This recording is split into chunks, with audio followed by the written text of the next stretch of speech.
الحمد للہ رب العالمین،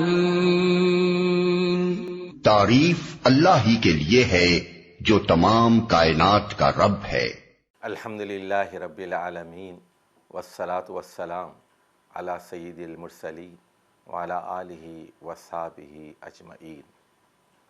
اللہ تعالیٰ نے قرآن مجید میں انسانوں کو یہ دعوت دی ہے کہ وہ اللہ کی بنائی ہوئی اس کائنات پر اور اس کائنات میں موجود دیگر حیوانات پر غور و فکر سے کام لیں اور اس کے بعد ان آیات کی روشنی میں اللہ پر ایمان لے آئیں۔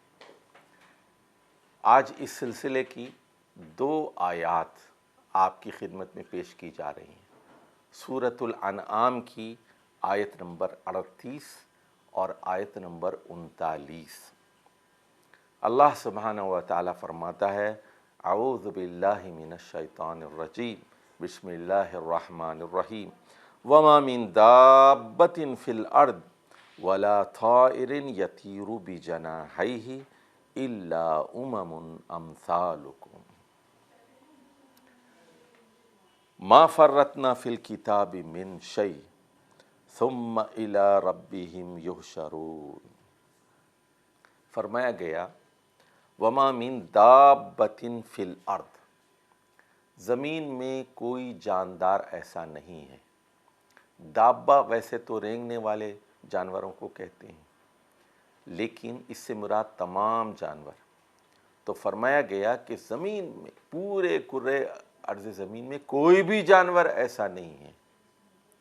وَلَا طَائِرٍ يَطِيرُ بِجَنَاحَيْهِ، اور آسمان میں کوئی پرندہ بھی ایسا نہیں ہے جو اپنے پروں سے، دونوں پروں سے اڑتا ہے۔ إِلَّا أُمَمٌ أَمْثَالُكُمْ، کہ ان لوگوں کی بھی تم لوگوں کی طرح ایک امت نہ ہو۔ یعنی زمین پر کوئی جانور ایسا نہیں ہے جس طرح ان کی بھی انسانوں کی طرح کوئی امت نہ ہو۔ آسمان پر کوئی پرندہ ایسا نہیں ہے جن کی انسانوں کی طرح کوئی امت نہ ہو۔ اس کے بعد فرمایا گیا، ما فرطنا فی الکتاب من شیء، ہم نے کتاب کے اندر کوئی کمی نہیں چھوڑی۔ پھر فرمایا گیا، ثم الی ربہم یحشرون، پھر یہ سب اپنے رب کی طرف جمع کیے جائیں گے۔ والذین کذبوا بآیاتنا، جو لوگ ہمارے ان دلائل کا انکار کرتے ہیں، جھٹلاتے ہیں، صم وبکم فی الظلمات، وہ اندھیروں میں ہیں، وہ گونگے اور بہرے ہیں۔ من یشاء اللہ یضللہ، اللہ پھر ان دلائل کے باوجود جن لوگوں کو چاہے وہ گمراہ کر دیتا ہے۔ وَمَن یشاء یجعلہ علی صراط مستقیم، اور جن کو وہ چاہتا ہے صراط مستقیم پر گامزن کر دیتا ہے، سیدھے راستے پر گامزن کر دیتا ہے۔ تو یہ ہیں سورۃ الانعام کی 2 آیات، آیت نمبر 38 اور آیت نمبر 39۔ ذرا ان پر ہم غور کرنے کی اور سمجھنے کی کوشش کرتے ہیں۔ دیکھیے، پہلے تو انسانوں کی امتوں کو ہم جانچتے اور پرکھتے ہیں۔ اس دنیا کے اندر اس وقت 7 ارب کی آبادی ہے انسانوں کی۔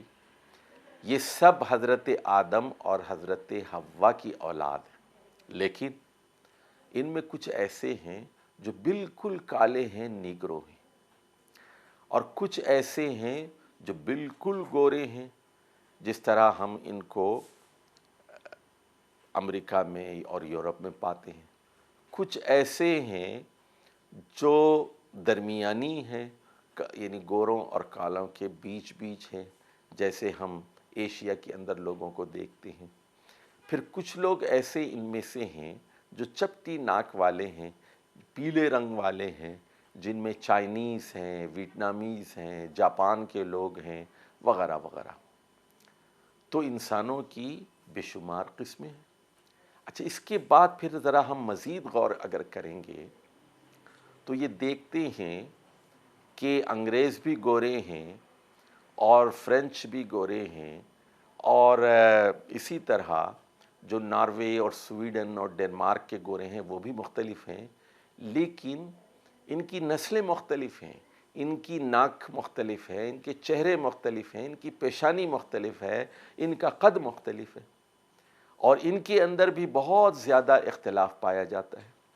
پھر اسی طرح آپ وہ لوگ جنہیں ہم سیاہ فام کہتے ہیں، نیگرو کہتے ہیں، افریقہ کے اندر پائے جاتے ہیں، لیکن آپ دیکھیں گے کہ سوڈان کے لوگ بالکل مختلف ہیں، نائجیریا کے کالے بالکل مختلف ہیں، مالی کے اور گھانا کے لوگ بالکل مختلف ہیں، صومالیہ کے لوگ بالکل مختلف ہیں، اسی طرح کینیا کے لوگ مختلف ہیں، جنوبی افریقہ کے لوگ مختلف ہیں۔ کالوں کو ہم تو سب کالے ہی سمجھتے ہیں، ایک جیسے سمجھتے ہیں، لیکن وہ ایک دوسرے کو بہت اچھی طرح پہچان لیتے ہیں۔ اسی طرح صرف آپ سوڈانیوں کو دیکھ لیجئے، صرف آپ نائجیریئنز کو دیکھ لیتے ہیں تو ہمیں تو سارے نائجیرین ایک جیسے نظر آتے ہیں، لیکن وہ لوگ بھی فوراً پہچان لیتے ہیں یہ فلاں قبیلے کا ہے اور فلاں خاندان کا ہے۔ الحمد للہ رب العالمین، تعریف اللہ ہی کے لیے ہے جو تمام کائنات کا رب ہے۔